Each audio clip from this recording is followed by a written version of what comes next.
Assalamualaikum, salam keluarga Malaysia. Berita Wilayah edisi Isnin 17 Oktober 2022 membawakan laporan terkini seluruh negara. Saya Sahih Samsudin, berikut paparan utama petang ini. Tok Batin orang asli terima durian runtuh RM1,000.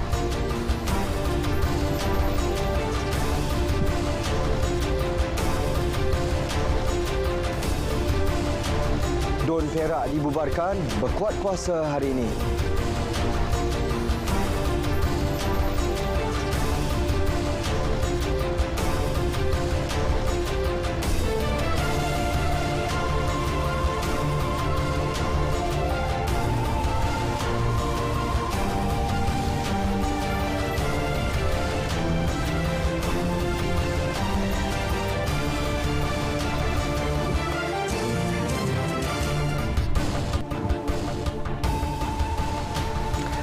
Lintas langsung dari Sarawak, Sabah dan Kelantan mengisi paparan petang ini. Terus setia bersama Berita Wilayah.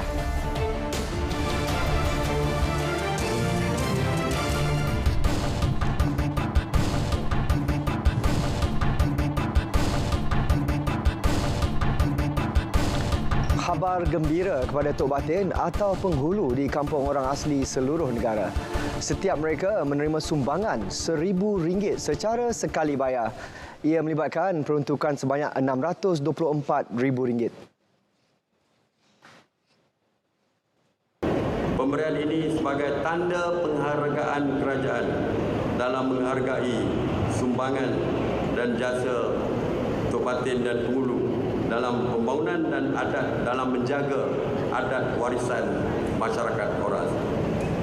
Ia juga membuktikan kerajaan tidak pernah melupakan atau meminggirkan masyarakat orang asli daripada pembangunan negara. Perdana Menteri berucap pada Majlis Ramah Mesra bersama peserta Felkra Berhad, pekebun kecil Risda dan warga orang asli Jakoa di Tapah. Tidak terkecuali kepada hampir 20,000 peserta Felkra Berhad seluruh negara. Kerajaan juga setuju melupuskan hutang lapuk agensi itu berjumlah RM233.8 juta yang ditanggung lebih 30 tahun disebabkan projek getah atau sawit tidak lagi produktif hasilnya. Walaupun saya dah bersetuju, tetapi dari segi peraturan, prosedur dia kena bawa ke dalam mesyuarat kabinet untuk kelulusan. Saya dah bincang dengan Menteri KPLB bawa dalam mesyuarat kabinet. Tetapi mesyuarat kabinet tak boleh diadakan sekarang ni kerana kerajaan telah membubarkan parlimen. Bila bubar parlimen, saya menjadi Menteri Caretaker, Menteri Sementara. Datuk Mahathir Khalid pun, Datuk Seri Mahathir Khalid juga Menteri Caretaker, Menteri Sementara, dan kita tak ada kabinet semasa Menteri Caretaker. Tapi tak apa, bergantung pada tuan-tuan dan puan-puan lah. Yang saya lulus pada dasar tersebut akan menjadi kenyataan kalau saya bersama rakan-rakan saya boleh bermesyuarat semula kabinet selepas pilihan raya nanti. Datuk Seri Ismail Sabri turut mengumumkan keuntungan boleh agih interim 2022 berjumlah RM181.5 juta kepada hampir 75,000 peserta di seluruh negara. Bayaran dibuat secara berperingkat mulai hari ini. Manakala sebanyak RM191 juta bantuan musim tengkujuh diberi kepada 232,000 pekebun kecil Risda pada kadar RM600 yang akan diagih bulan depan dan Disember ini. Dewan Undangan Negeri Don Perak dibubarkan berkuat kuasa hari ini. Pengumuman dibuat Menteri Besar Datuk Seri Sarani Mohamad selepas mendapat perkenan Sultan Perak Sultan Nazrin Muizzuddin Shah. Maka sukacita saya memaklumkan kepada media pada hari ini bahawa saya telah menerima warkah pengisytiharan daripada Duli Yang Maha Mulia Paduka Sri Sultan Perak Sultan Nazrin Muizzuddin Shah Ibni Almarhum Sultan Azlan Muhibbuddin Shah Al-Maghfullah yang membawa maksud bahawa baginda telah memberi perkenan Dewan Negeri Perak ke-14 dibubarkan berkuat kuasa mulai hari Isnin 17 Oktober 2022. Sebelum ini, Datuk Seri Sarani telah menyembah warkah permohonan pembubaran untuk pertimbangan Sultan Perak selaras dengan Perkara 32/2 Undang-Undang Tubuh Kerajaan Negeri Perak. Ketika itu, Sultan Nazrin bertitah bahawa sebarang ketetapan mengenai permohonan pembubaran DUN akan diumumkan selepas baginda berkenan membuat keputusan.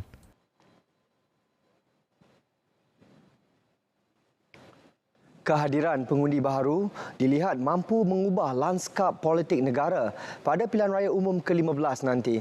Namun, beberapa pengubahsuaian baharu perlu dirangka bagi memastikan golongan tersebut keluar mengundi. Pengundi dalam kategori atas pagar ini ialah mereka yang maklumat politiknya atau literasi politiknya tinggi. Ini biasanya menjadi sasaran kepada parti politik untuk menawarkan polisi yang menarik pada mereka ini supaya menggerakkan pengundi-pengundi atas pagar ini untuk menyokong mereka. Dan kita telah lihat bagaimana parti-parti tertentu misalnya mengadakan survey, mengadakan engagement ataupun melakukan kunjungan bersemuka, berkempen, mengajak mereka terlibat seperti melakukan dialog atau beberapa aktiviti kesukarelaan yang lain. Beliau berkata demikian ketika ditemu bual secara maya dalam program Selamat Pagi Malaysia di TV1.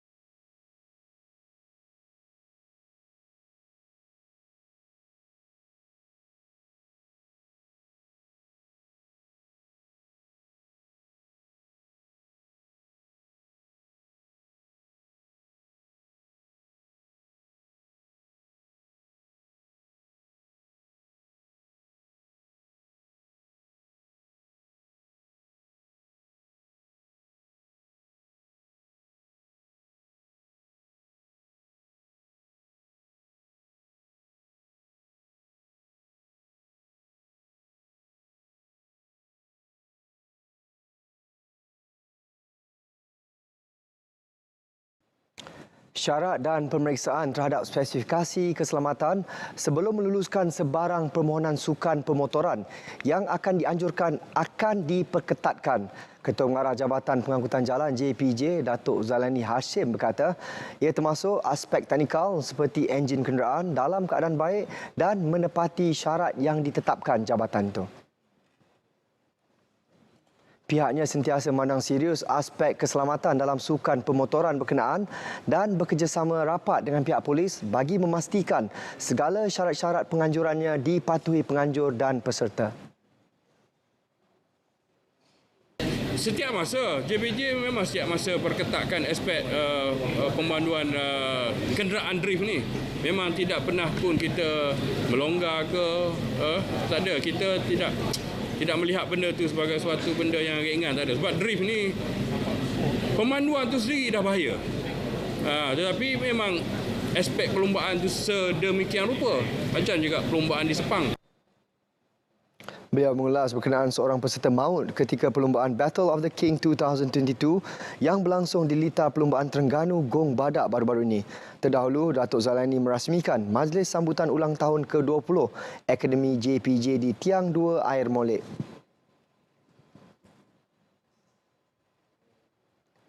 Sebanyak 855 kotak minyak masak bersubsidi bernilai lebih RM50,000 disita KPDN HEP hasil dua serbuan berasingan sekitar ibu kota. Siasatan penyelewengan bahan keperluan itu dijalankan di bawah Akta Kawalan Bekalan 1961. Serbuan turut melibatkan pasukan gerakan AM dan PDRM.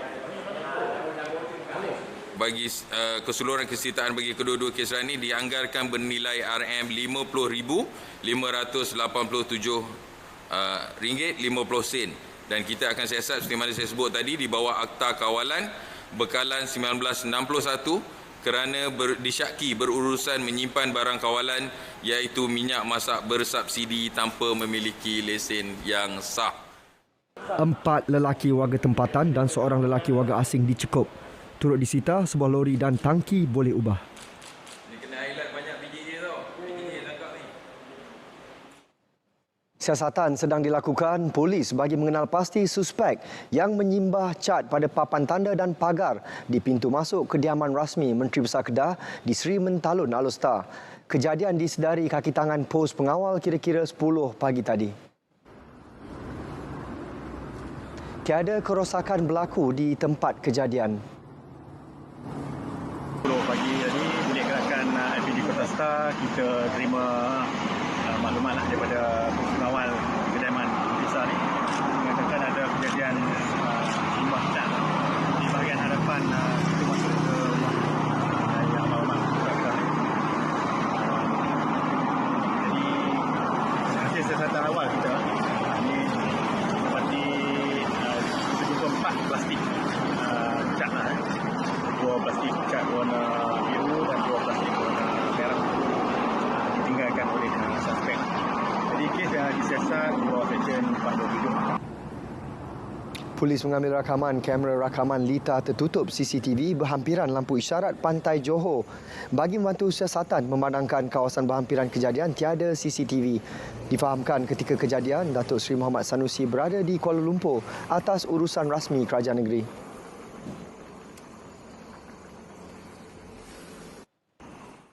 ...22 individu termasuk 8 wanita ditahan kerana terlibat dalam parti liar di sebuah banglo di Batu Feringgi, Pulau Pinang. 6 daripada mereka positif dadah. Polis turut menemui 2 paket dadah jenis ketamin dan 3 pil ekstasi. Tersebut melalui satu WhatsApp group. Dalam mewujudkan satu WhatsApp group, dikehendaki membayar seorang 80 sehingga RM100. Manakala bagi pengunjung perempuan dikecualikan bayaran. Jadi yang lelaki yang tanggung bayaran. Kesemua suspek direman 6 hari. Beralih ke perkembangan banjir, seramai 38 orang daripada 11 keluarga masih ditempatkan di Pusat Pemindahan Sementara PPS di Dewan Syifa Langkawi. Mereka terdiri daripada 19 lelaki dan 13 wanita, manakala selebihnya kanak-kanak. So untuk itu di sebelah petang, lewat petang kita akan buat kerja-kerja pemindahan mangsa lah. Sebab itulah kita mengaktifkan Pusat Pemindahan Sementara di Dewan Syifa ni untuk kita letakkan ataupun kita tempatkan mangsa-mangsa dari kawasan mungkin Padang Maksirat untuk berada di pusat pemindahan ni. Hujan bermula seawal pukul 4 pagi semalam turut menyebabkan kawasan di beberapa mukim di Langkawi termasuk mukim air hangat dan kuah dinaiki air namun tidak serius berikutan air telah surut. Air naik mula pukul 9.30 masuk dalam rumah. Naik atas jalan atas Merkit lebih kurang pukul 1.30 lah lebih kurang. Lepas tu bawah tu dalam rumah tu ada siapa je? Ada anak-anak, cucu-cucu semua ada dalam rumah. Kita nak angkat barang tak sempat sebab kita mana nak lari cucu lagi, buat lari anak lagi. Barang tak sempat nak angkat lah. Lepas tu dah sampai masa dah pun kita pun keluar. Keluar pun dah sini mungkin rakyat dah sampai para lutut lah ni sini pun. Mau keluar pergi standby di luar tu lah. Dalam lepas maghrib tu baru mereka bawa pergi dekat Dewan Syifa tu.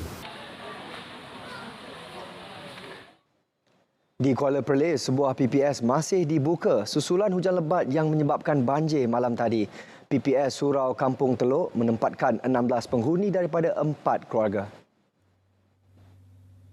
Sekretariat Pengurusan Bencana Negeri memaklumkan keadaan air semakin surut ketika ini, namun pihak Angkatan Pertahanan Awam belum membenarkan semua penduduk terjejas pulang ke kediaman masing-masing. Ini berikutan masih ada kediaman digenangi banjir dan kerja-kerja pembersihan perlu dilakukan terlebih dahulu.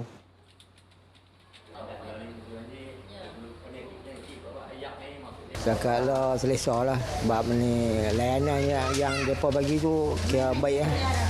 Kira dari segi dari pagi tadi kami tengok semua mai kan, Jabatan Kesihatan mai, lepas tu rela apa mai. Yang duk jaga kami semalam tu ni Jepam kan. Jepam memang mereka bagi jagaan yang baik lah. Okey lah. Jaga elok lah bagi kita makan apa. Tak lah kalau petang ni, kalau kering tu kan hujan tak turun apa kan boleh lah kan, boleh balik lah. Rumah. Kena cuci rumah lah. Dia semakin surut lah dah tu. Tapi tak boleh duduk lagi kalau hari ni tak boleh lagi, tak surut betul lagi kan. Agensi yang terlibat dalam pengurusan bencana terus memantau keadaan di seluruh Perlis. Sementara itu, antara punca banjir kilat berlaku di beberapa kawasan di Arau Perlis disebabkan saluran air bermasalah akibat diliputi semak samun dan longgokan sampah. Selain tiada penyelenggaraan dilakukan. Ada masalah longkang di situ yang saya akan maklumkan kepada mereka tentang dari segi teknikal. Sebenarnya air itu tak perlu banjir pun. Sebab tempat lain tak banjir, jadi air sungai pun rendah. Jadi tidak ada masalah. Jadi oleh kerana longkang tu, jadi untuk Titicai banyak kilat. Untuk tempat lain, saya tak sempat melawat lagi. Mungkin sekejap lagi lah. Usaha bagi mengatasinya akan digerakkan segera bersama agensi terlibat.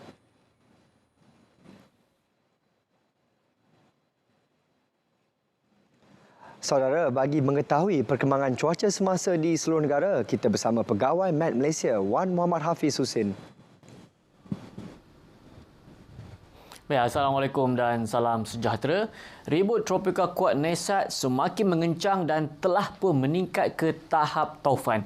Kini ianya berada di selatan tenggara Hong Kong dan ianya bergerak ke arah barat menuju ke Pulau Hainan, China.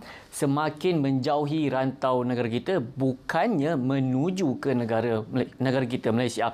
Baik, dan harus diingatkan buat masa kini Malaysia juga telah mengeluarkan amaran cuaca hujan peringkat waspada yang melibatkan beberapa negeri di Sabah dan juga Sarawak, begitu juga di Labuan, kerana buat masa kini Sabah, Labuan dan juga Sarawak terletak di laluan pergerakan awan. Jadi beberapa bahagian di negeri terbabit akan terus mengalami keadaan cuaca yang agak lembap kerana harus diingatkan awan ini akan terus bergerak menghala ke arah taufan ini dan hujan lebat boleh berlaku dalam tempoh ini. Baik, semasa hujan lebat anda haruslah elak daripada memandu ke kawasan yang kerap banjir, jangan bermandi-manda di kawasan banjir, simpan barang peribadi di kawasan yang selamat dan jangan sentuh punca elektrik dan pastinya sentiasa cakna dengan arahan pihak berkuasa. Baik, amaran ini akan berkuasa sehingga ke esok 18 Oktober 2022.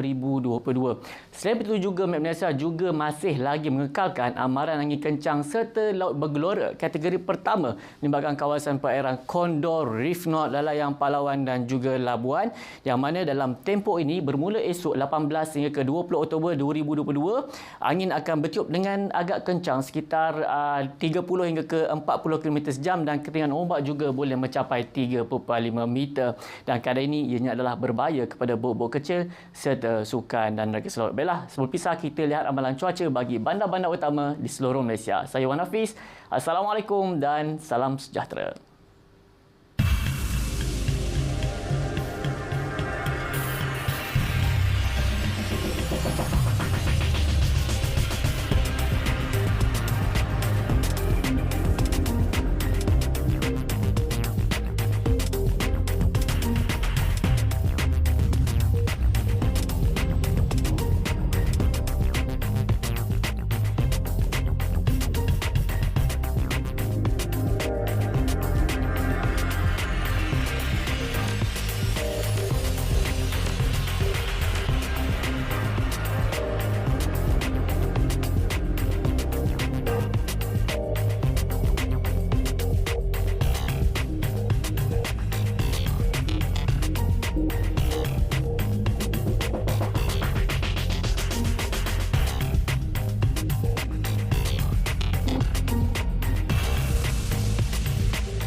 Beralih ke Pantai Timur, penantian veteran Angkatan Tentera Malaysia ATM miliki kediaman sendiri akhirnya tercapai.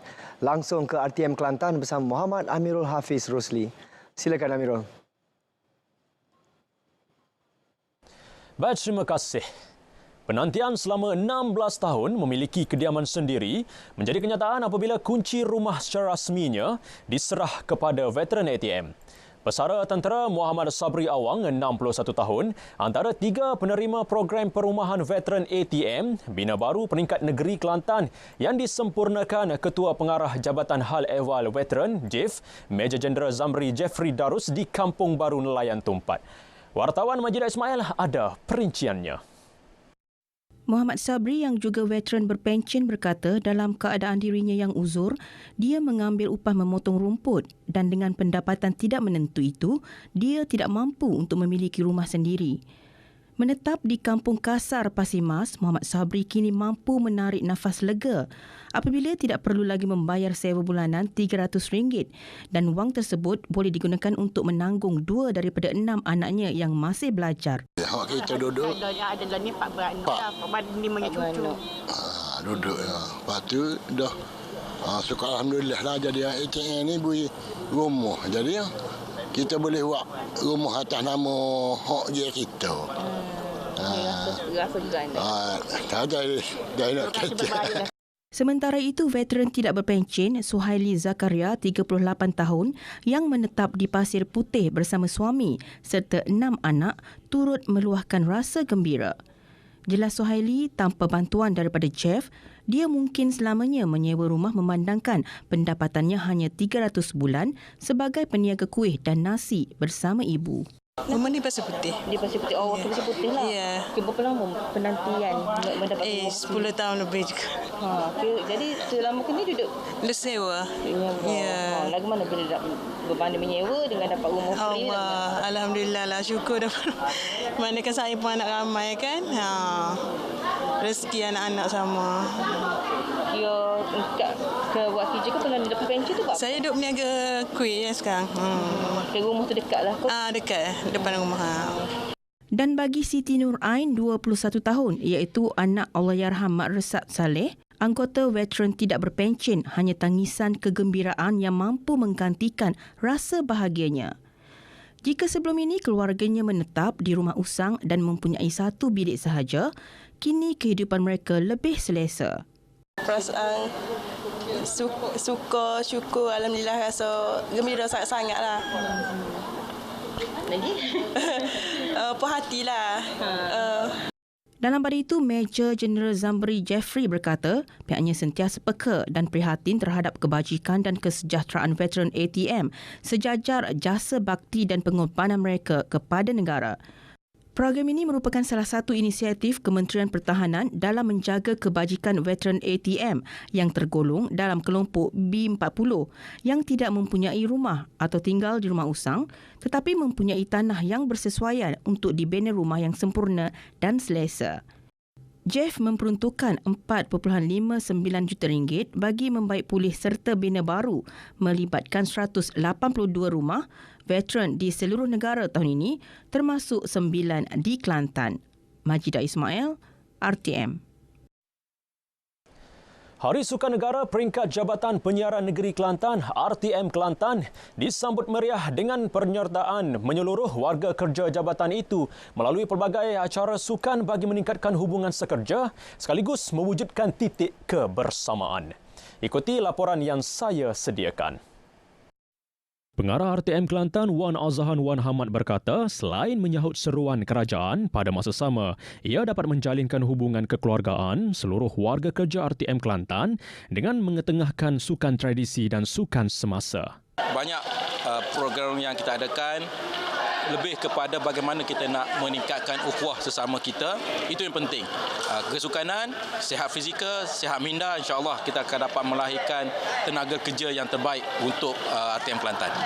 Beliau berkata demikian selepas merasmikan HSN 2022 peringkat RTM Kelantan di Dewan Terbuka Kelantan FM di Kota Baru. Sementara itu, bagi warga kerja Kelantan FM, aktiviti sebegini merupakan pentas terbaik mewujudkan suasana harmoni dalam kalangan rakan setugas sekaligus menyihatkan tubuh badan. Dan hari ini kita boleh nampak kemeriahan yang berlaku hari ini dan boleh katakan semuanya memberikan kesungguhan ataupun memberikan kerjasama yang baik dalam setiap acara yang dipertandingkan. Dan bagi warga kerja juga berharap agar benda ini sentiasa dilakukanlah di samping dapat memberi semangat di antara kami semualah kiranya. Hari ini banyak sukan yang dipertandingkan sepertinya bowling padang, dart, street soccer dan banyak-banyak lagi. Kita dapat tengok ni kat sini adalah kerjasama berpasukan. Diharapkan sukan ini dapat diteruskan pada tahun hadapan. Hari Sukan Negara peringkat Kelantan FM berlangsung dalam suasana cukup meriah dengan penglibatan seluruh warga kerja Kelantan FM sekaligus memupuk nilai kerjasama berpasukan. Ibarat kata sepakat membawa berkat. Amirul Hafiz Rosli, RTM. Paparan itu mengakhiri berita dari Kelantan. Kembali bersama rakan di Angkasa Puri. Assalamualaikum dan salam keluarga Malaysia. Terima kasih Amirul. Majlis Ugama Islam dan Adat Resam Melayu Pahang MUIB merupakan agensi pertama yang berjaya menubuhkan pangkalan data e-Jawi Makmur dengan diselenggara terus oleh Munshi Jawi Negeri. Ia sekaligus menjadi agensi peneraju kepada majlis-majlis agama Islam negeri yang lain. Ketua Pegawai Eksekutif MUIB, Datuk Ahmad Hairi Hussein berkata, inisiatif ini bagi membolehkan masyarakat merujuk kesahihan setiap patah perkataan tulisan Jawi yang digunakan. Dengan penggunaan tulisan Jawi ini, ramai yang terkeliru atau mengalami kesukaran bagi mendapatkan kesahihan bagi satu-satu perkataan. Dengan tertubuhnya pengkalan data e-Jawi Makmur ini, masyarakat dapat menggunakannya tanpa sebarang keraguan kerana sistem ini telah diakui kesahihannya. Dengan rujukan data e-Jawi ini, penggunaan tulisan itu dapat mengembalikan identiti tulisan itu seiring merealisasi titah Yang di-Pertuan Agong Al-Sultan Abdullah Riayatuddin Al-Mustafa Bilal Shah dalam memartabatkan tulisan berkenaan. Beliau berucap pada Majlis Pelancaran Pelan Strategik MUIB 2022-2026 dan e-Jawi Makmur MUIB di Kuantan, Pahang. Di Terengganu, pelbagai jenis dadah bernilai 2.2 juta ringgit dilupuskan. Bahan terlarang ini merupakan rampasan sejak 25 tahun lalu yang selesai melalui proses perundangan. Timbalan Ketua Polis Terengganu Datuk Wan Rukman Wan Hassan berkata, pelupusan kali ini membabitkan 4,258 kertas siasatan di 7 daerah bermula 1997 hingga tahun ini. Kesemua dadah yang dilupuskan diserahkan kepada syarikat Kualiti Alam Sdn Bhd yang mempunyai lesen bagi mengendalikan barang buangan berjadual untuk tujuan pelupusan.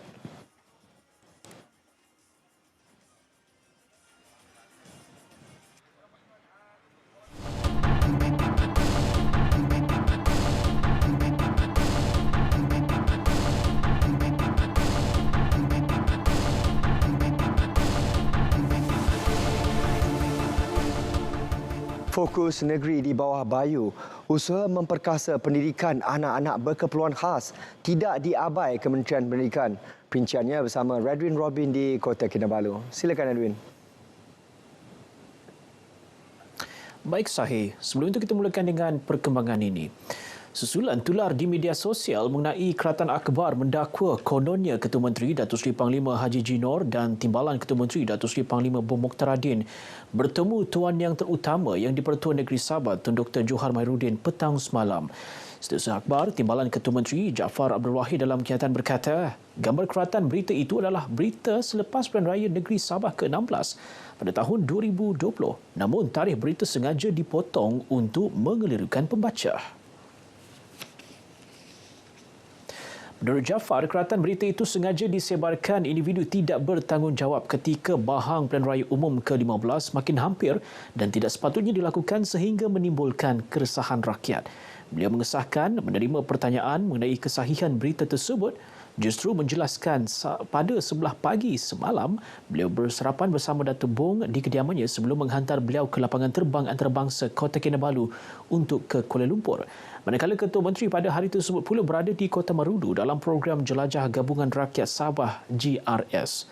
Semalam, keratan berita tersebut tular menimbulkan persoalan status Dewan Undangan Negeri Dun Sabah berikutan kabar angin mengatakan terdapat beberapa ahli Dewan Undangan Negeri GRS bakal keluar parti. GRS dan Barisan Nasional BN mentadbir kerajaan Sabah dengan sokongan 53 adun berbanding pembangkang 25 adun.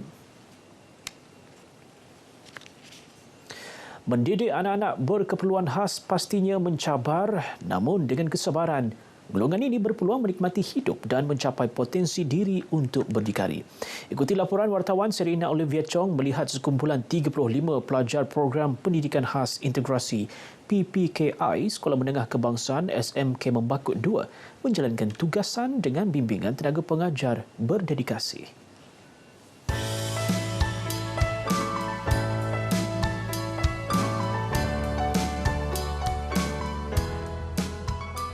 Kedatangan kru RTM disambut ramai warga pendidik SMK Membakut 2 dan pegawai pejabat pendidikan daerah PPD Beaufort. Menyingkap rutin pelajar PPKI sekolah ini dapat dilihat fokus mereka luar biasa dan tekun menimba kemahiran dalam kelas masakan, kraf tangan dan bercucuk landam. Komitmen tenaga pengajar juga wajar diberi pujian, memfokuskan kepada kebolehan, kefungsian, perkembangan, penguasaan dan pencapaian pembangunan kemahiran pelajar. Justru, ibu bapa tidak perlu gusar menghantar anak berkeperluan khas mereka mengikuti PPKI kerana peluang dan kemudahan disediakan sesuai dan relevan bagi mengembangkan potensi pelajar. Kita di kementerian kita menyediakan banyak ruang untuk anak-anak mereka dapat mengikuti dan juga akses pendidikan buat mereka lah. PPKI, program pendidikan sekolah khas ini memang ada di sekolah-sekolah. Jangan ada rasa stigma, jangan ada rasa terlalu rendah diri. Come forward. Banyak keistimewaan yang diberikan kepada anak-anak istimewa ini. Okey, jadi saya berharap sangat masyarakat di luar sana mengambil peluang untuk menyekolahkan anak-anak di program pendidikan khas.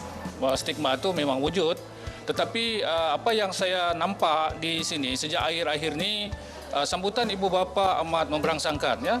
Mereka sudah terbuka minda dan mereka macam seolah-olah sudah lebih suka untuk anak mereka berada di sekolah. Sudah pasti paling dekat dengan pelajar PPKI adalah guru pembimbing bertauliah dan ampuh.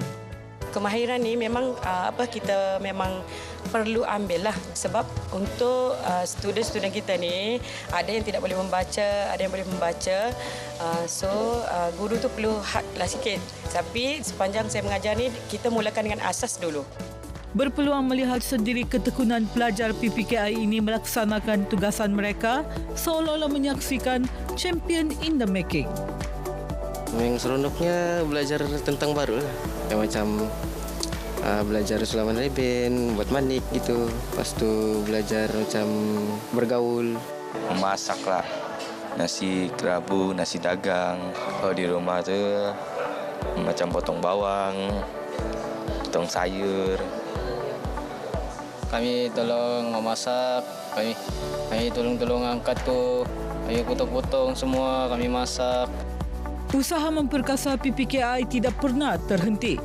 Baru-baru ini berlangsung pemeteraian perjanjian pelaksanaan program sekolah angkat dan kolaborasi strategik College Community Beaufort 2022-2025 melibatkan PPKI SMK Beaufort, SMK Membakut 2 dan SMK Kuala Penyu yang julung kali diadakan.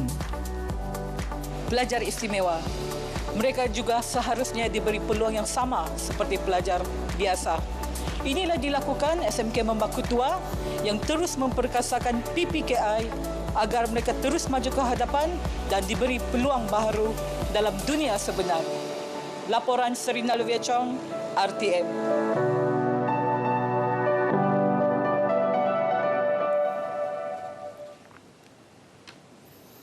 Kira-kira 6,000 umat Islam menyemarakan sambutan Maulidur Rasul peringkat daerah Lahad Datu di Dewan Masyarakat Tun Mustafa Lahad Datu.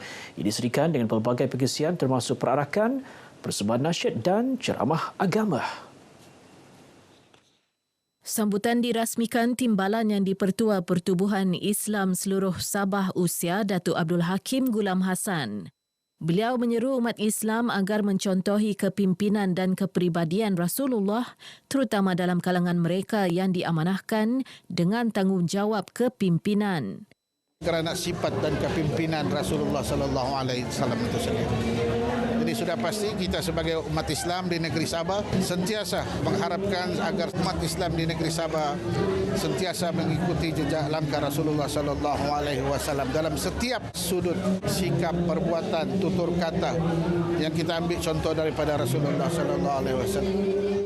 Datuk Abdul Hakim turut meminta umat Islam menyelami ajaran di bawah Rasulullah dalam pelbagai aspek kehidupan, merangkumi konsep tadbir urus baik, politik, ekonomi, keselamatan dan keadilan. Lebih 600 penjawat awam menyertai sukan perpaduan dan persahabatan antara jabatan dan agensi daerah Kuala Penyu 2022 di Padang Pekan Kuala Penyu yang melibatkan 10 kontingen meliputi 39 jabatan dan agensi.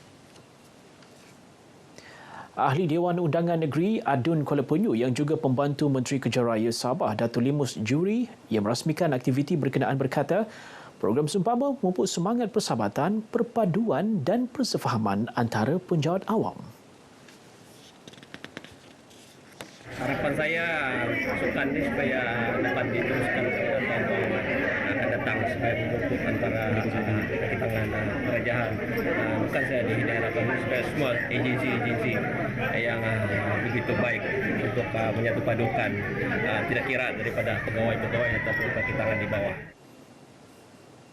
Sementara itu, penjawat awam yang ditemui berharap program ini dapat diadakan setiap tahun. Kepada mengiratkan hubungan semua agensi kerajaan yang ada di sini. Jadi, terima kasih kepada Presiden Sukan kerana menganjurkan acara ini. Kontingen Hospital Kuala Penyu dinobatkan sebagai juara keseluruhan dan juara disandang Gabungan Pendidik Daerah Kecil GPDK menumbuk manakala tempat ketiga kontingen 999 Team. Ketika ini, seramai 700 penjawat awam berkhidmat di pelbagai jabatan dan agensi kerajaan di daerah Kuala Penyu. Sebanyak RM15,000 sumbangan zakat Majlis Agama Islam Wilayah Persekutuan, Pahang dan Kedah diagihkan Kolej Politek Mara KPTM kepada 75 penduduk di Beaufort. Penerima terdiri daripada golongan asnaf dan pelajar B40. Pengerusi Mara Malaysia Datuk Seri Panglima Azizah Muhammad Dun berharap sumbangan dapat meringankan beban dihadapi golongan memerlukan.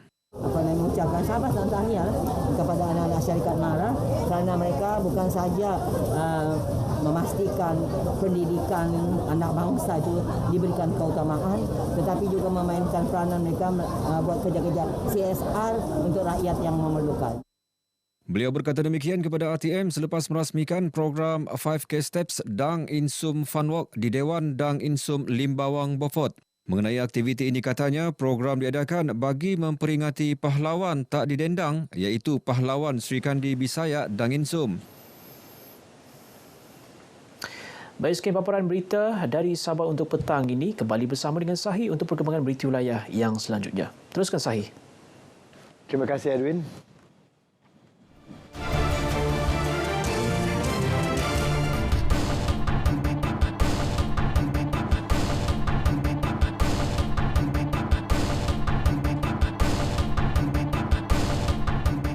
Kita ke Sarawak. Antara fokus dari Bumi Kenyalang ialah mengenai cadangan pewujudan sistem digital untuk proses pengundian. Perinciannya bersama Vanessa Mering. Silakan Vi. Ya, Sahih. Suruhanjaya Pilihan Raya SPR digesa agar satu mekanisme baharu berasaskan digital dapat diwujudkan bagi memudahkan proses mengundi. Khasnya untuk warga Sarawak, Sabah mahupun Semenanjung yang berada di luar wilayah masing-masing. Menurut Menteri Pelancongan, Industri Kreatif dan Seni Persembahan, Datuk Seri Abdul Karim Rahman Hamzah, selain kaedah mengundi secara pos, sistem digital itu akan membolehkan semua rakyat yang layak mengundi dapat menunaikan tanggungjawab mereka tanpa menanggung kos pengangkutan yang tinggi seperti tiket penerbangan, bas dan sebagainya. If they can do it for the tentera, army, they should be able to do it for others. You just need to register. But I would want to see more advanced than that. We trust our system. Online banking kita percaya. We allow people to do transfer money. Why can't you create a system whereby you can vote online now? That is the way forward. Then it can save a lot of money. It can save a lot of all this hitam yang the thing that you have to dip and all that. You have to trust the system. Yeah. So that's how I look at it. SPR jangan tidur lah. Have to look, keep on looking forward. Then we will create a better election system. Tambahnya, ramai anak-anak Sarawak di Semenanjung layak mengundi pada pilihan raya akan datang telah menyatakan isu berkaitan kos tiket penerbangan yang tinggi kepada Premier Sarawak semasa perjumpaan program Lan Berambih Anak Sarawak 2022 di Kuala Lumpur baru-baru ini. Jelasnya, kerajaan negeri kini sedang melihat bagaimana isu tersebut dapat ditangani tanpa melibatkan pembiayaan atau subsidi pengangkutan yang merupakan satu kesalahan di bawah Akta Kesalahan Pilihan Raya 1954. Walau bagaimanapun, Datuk Seri Abdul Karim percaya sebarang pembaharuan dalam sistem undi di negara ini tidak dapat dilaksanakan dalam masa terdekat, terutamanya bagi pilihan raya umum ke-15 berikutan pelbagai undang-undang yang perlu digubal terlebih dahulu. Justru beliau berharap agar isu tersebut dapat ditangani sepenuhnya bagi pelaksanaan pilihan raya pada masa akan datang. Beliau berkata demikian dalam satu sidang media selepas menyempurnakan pelancaran kempen MICA Holiday Sarawak 2022 di Kuching. Kempen pelancongan anjuran bersama Persatuan Penggalakan Pelancongan Inbound China Malaysia MICA dan Business Event Sarawak BES Sarawak itu adalah bertujuan untuk menggalakkan kemasukan pelancong dari negara China ke Sarawak menerusi pakej-pakej eko pelancongan yang menarik. Pihak polis akan pertingkatkan pemantauan media sosial menerusi unit khas menjelang pilihan raya umum ke-15 PRU 15 nanti termasuk di Sarawak. Mengesahkan perkara tersebut, Timbalan Pesuruhjaya Polis Sarawak DCP Datuk Manca Atta berkata maklumat lanjut mengenainya akan diumumkan oleh Pesuruhjaya Polis Sarawak Datuk Muhammad Azman Ahmad Sapri kelak. DCP Datuk Manca Atta menjelaskan perkara tersebut kini sedang dibincangkan di Bukit Aman yang turut merangkumi persiapan mengenai tenaga kerja dan aset bagi membantu proses pilihan raya. Pada masa yang sama, ujarnya Polis Kontingen Sarawak juga menunggu pengumuman Suruhanjaya Pilihan Raya Malaysia SPR untuk melengkapkan persediaan PRU 15 termasuk di negeri ini.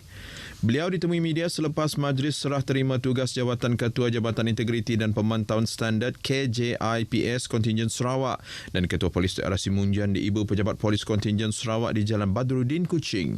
Pada majlis tersebut, SCP Datuk Manca Atta menyaksikan SCP Roselina Daud dilantik sebagai DSP Tan Slimering sebagai Ketua Jabatan Integriti dan Pemantauan Standard KJIPS Kontingen Sarawak yang baru. SCP Roselina pernah berkhidmat di pelbagai jabatan di beberapa negeri dan pernah berkhidmat di Bukit Aman.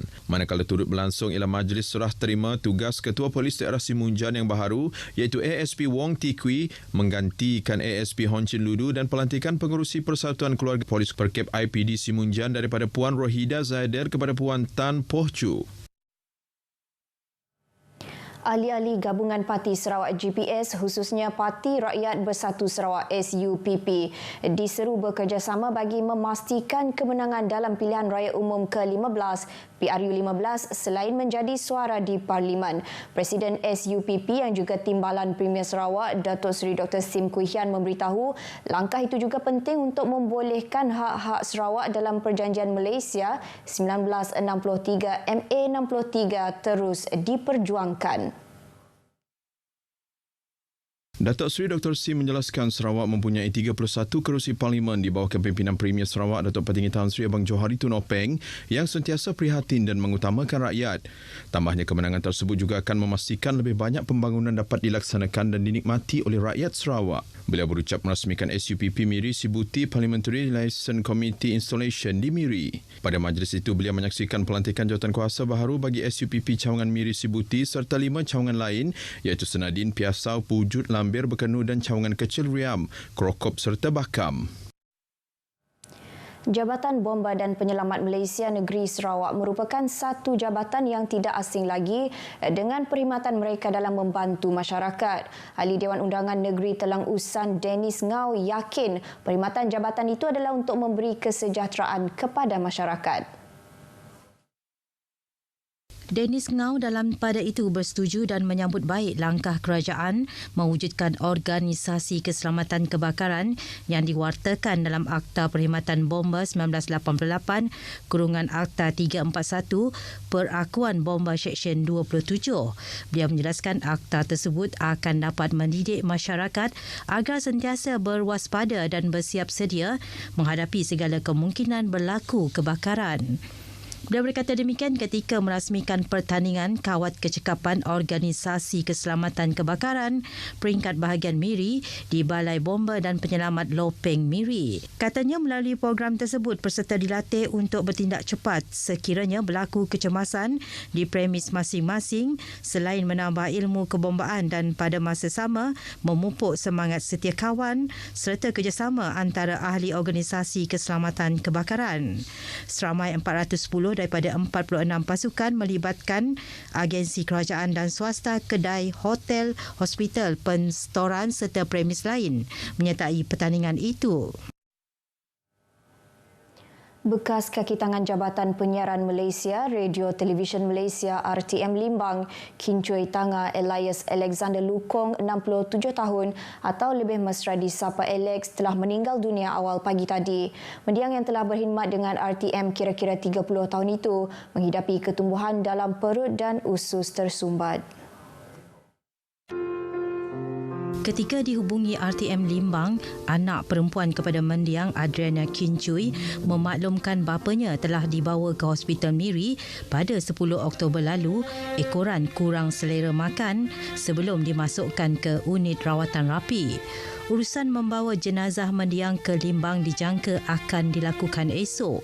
Sepanjang perkhidmatan, mendiang telah berkhidmat di Seksyen Berita Ehwal Semasa, merupakan seorang pegawai yang berdedikasi, berbakat besar dan disenangi rakan sekerja.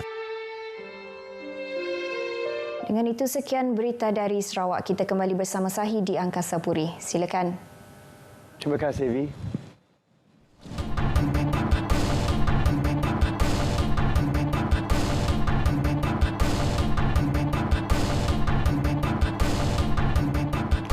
Bekalan keperluan makanan seperti bahan mentah dan barangan basah di Pulau Pinang dijamin mencukupi. Malah KPDN HEP sentiasa menjalankan pemantauan bagi memastikan harga bagi kesemua barangan keperluan itu terkawal dan tidak membebankan pengguna. Pengarah KPDN HEP Pulau Pinang, S. Jagan berkata pemantauan antaranya meliputi ayam hidup, telur ayam, minyak masak dan kelapa.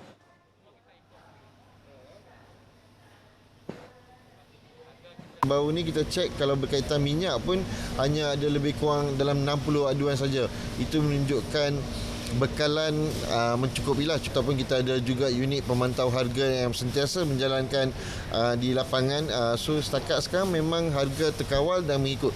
Even kita punya operasi tadi pun boleh dapati harga barang yang ditawarkan oleh pihak pasaraya kebanyakannya very kompetitif. Iaitu jauh lebih rendah daripada harga kawalan yang ditetapkan oleh pihak kerajaan. Kira-kira 41,000 pemeriksaan dijalankan di Pulau Pinang sejak Januari lalu hingga semalam.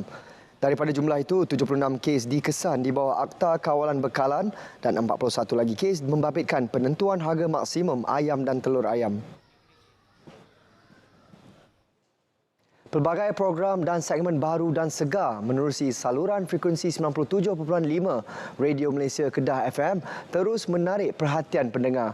Malah celoteh dan info semasa yang disampaikan penyampai radio diselangi iringan lagu-lagu pastinya menjadi pilihan pendengar.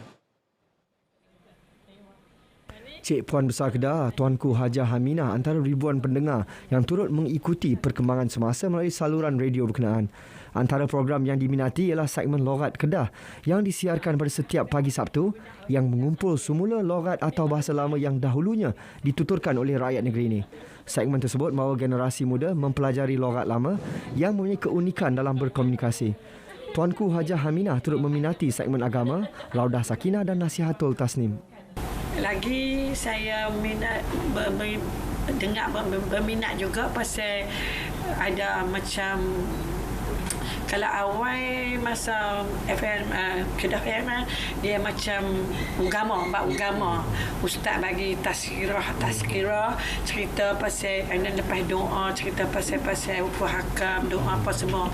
Itu memang saya very touching lah pasal agama yang mana kita tak tahu, kita boleh tahu dan mempelajari lah. Menarik ya, betul.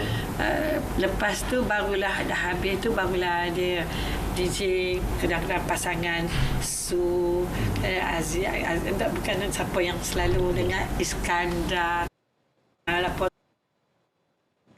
Perlumbaan Lee Tour di Langkawi 2022, perlumbaan peringkat ke-7 melibatkan laluan loop Langkawi sejauh 115.9 km baru saja berakhir sebentar tadi. Laporan penuh kita bersama wartawan Tuan Ikram Tuan Muhammad yang kini berada di Pekan Kuah. Terima kasih Sahi di Angkasa Puri. 104 pelumba daripada 20 pasukan meneruskan cabaran hari ini merebut 4 jersey ditawarkan, iaitu jersey kuning, jersey hijau, jersey merah dan jersey putih, selain merebut gelaran pelumba Asia terbaik, pasukan terbaik dan pasukan Asia terbaik. Bercakap mengenai perlumbaan hari ini, pelumba pasukan Lotto Sudal, Carlos Barbero terlebih dahulu cuba melakukan breakaway sebelum dikejar peloton pada awal perlumbaan. Awal perlumbaan berlangsung sengit dengan kesemua pelumba bergerak dengan kelajuan purata 60 km sejam. Zon pecutan pertama dimenangi Edward Michael Grosso daripada pasukan drone hooper Androni Giacatoli.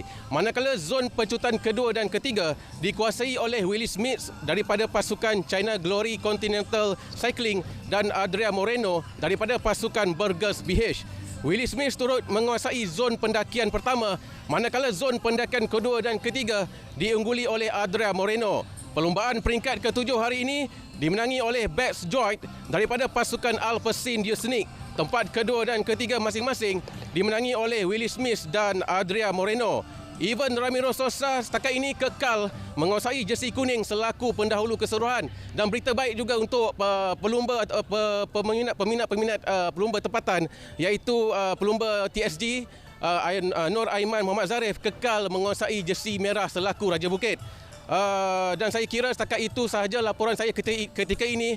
Nantikan laporan yang lebih muktahir dan lebih terkini di berita perdana malam ini. Kembali bersama saya di Angkasa Puri. Silakan.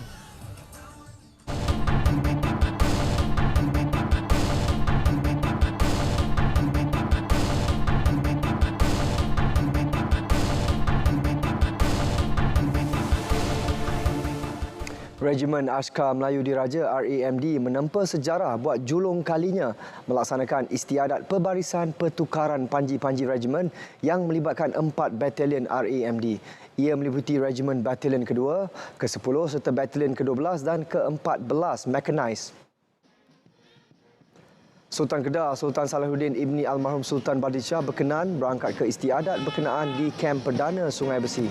Baginda yang juga Kolonel yang di-Petua RAMD bertitah kepada 4 pasukan berkenaan untuk memantapkan kesatuan dan meningkatkan kesiagaan keupayaan tempur untuk mempertahankan kedaulatan agama, bangsa serta negara. Baginda berkenan menepung tawar kepada panji-panji regimen yang baru sebagai simbolik panji-panji tersebut diiktiraf secara rasmi. Perkembangan hoki, Perak membuktikan mereka berada dalam kelas tersendiri apabila muncul juara kejohanan Piala Tun Abdul Razak 2022 selepas membelasah Pahang 5-1 pada aksi final di Stadium Hoki Nasional Bukit Jalil malam tadi. Ia sekaligus mempertahankan gelaran yang dimenangi mereka pada edisi lalu. Kemenangan itu menyaksikan Perak muncul pasukan kedua paling banyak menjulang gelaran dengan 12 kali di belakang Kuala Lumpur 16 kali. Skuad kendalian AS Jagatesan itu meledak 5 gol menerusi 2 jaringan Said Muhammad Syafiq Said Cholan dan 1 gol masing-masing daripada Muhammad Hafizal Halmi, Muhammad Akram Hakam Jamaluddin serta Saiful Syairil Saiful Bahari. Pahang pula berjaya menjaringkan gol tunggal menerusi Muhammad Idris Samad.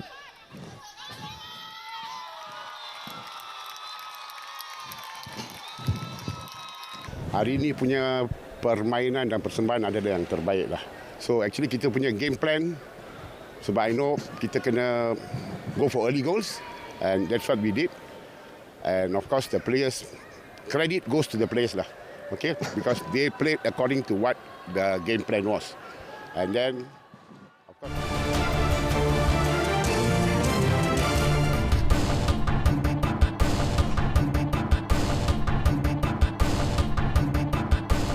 Aktiviti kita semula dapat mengurangkan penggunaan dan kemusnahan sumber alam semula jadi di samping meminimumkan penghantaran bahan buangan ke tapak pelepusan. Rumah Kita Recycle diwujudkan IJM Land dan SWM Environment di Taman Perumahan yang strategik bagi membudayakan amalan kita semula dalam kalangan penduduk. Laporan Nur Julizan Muhammad Zain. Fokus Rumah Kita Recycle meningkatkan kesedaran mengenai kepentingan kita semula yang disokong Persatuan Penduduk, khasnya di kawasan Pembandaran Seremban 2. Penduduk Taman Perumahan di IJM Land menerima baik fasiliti yang disediakan oleh kami dan setiap minggu pihak SWM Environment melakukan kutipan barangan kita semula di setiap lokasi Rumah Kita Recycle bermula pada Februari tahun ini. Kami akan memperluaskan fasiliti Rumah Kita Recycle secara berperingkat-peringkat di taman-taman perumahan lain di IJM Land Seremban 2 sebagai salah satu usaha kami mewujudkan komuniti hijau. Selain itu, kempen Drop and Go 5kg turut membantu inisiatif menggalakkan keluarga Malaysia memelihara alam sekitar dengan memupuk tabiat kita semula yang lestari. Bagi membudayakan amalan kita semula dalam kalangan penduduk, Rumah Kita Recycle iaitu Tong Kita Semula yang berbentuk rumah ini dibuat khas sebagai tempat pengumpulan barangan kita semula bagi penduduk mengasingkan serta mengitar semula barangan mereka. IJM Land mereka telah menyediakan Rumah Kita Recycle, ya, mana IJM membangunkan si Rumah Kita Recycle itu dan diserahkan kepada persatuan penduduk di kawasan IJM Land di Seremban 2 untuk dijadikan pusat pengumpulan barang kita semula, yang mana menunjukkan komitmen pihak IJM untuk bekerjasama dengan SWM meningkatkan kadar kita semula dan juga menjadikan rakyat ataupun masyarakat hidup dalam keadaan yang lebih bersih ataupun lebih sustainable, lestari. Bagi penduduk Vision Home Seremban 2, kemudahan Rumah Kita Recycle membolehkan mereka mengumpul barang kita semula secara berpusat. Yang mana ia memberi manfaat kepada komuniti kami di sini dan sebaliknya memberi juga faedah secara langsung kepada kami yang sekitar penduduk ini. Yang mana kami berpeluang untuk mengumpul barang-barang secara berpusat dan kutipannya secara berpusat dan penghantarannya secara berpusat. Tidak lagi dikutip di rumah-rumah atau boleh simpan di rumah-rumah. Rumah Kita Semula Kita Recycle ini amat bermanfaat untuk penduduk di Vision Home kerana ia amat mudah diakses. Penduduk tidak perlu menyimpan barangan kita semula di rumah. Bila-bila masa saja, penduduk boleh meletakkan barang kita semula di dalam Rumah Kita Recycle ini. Laporan Nur Julizan Muhammad Zain, Berita RTM. Berita wilayah berakhir di sini. Dapatkan perkembangan sahih sepanjang masa melalui portal berita.rtm.gov.my. Assalamualaikum dan salam keluarga Malaysia.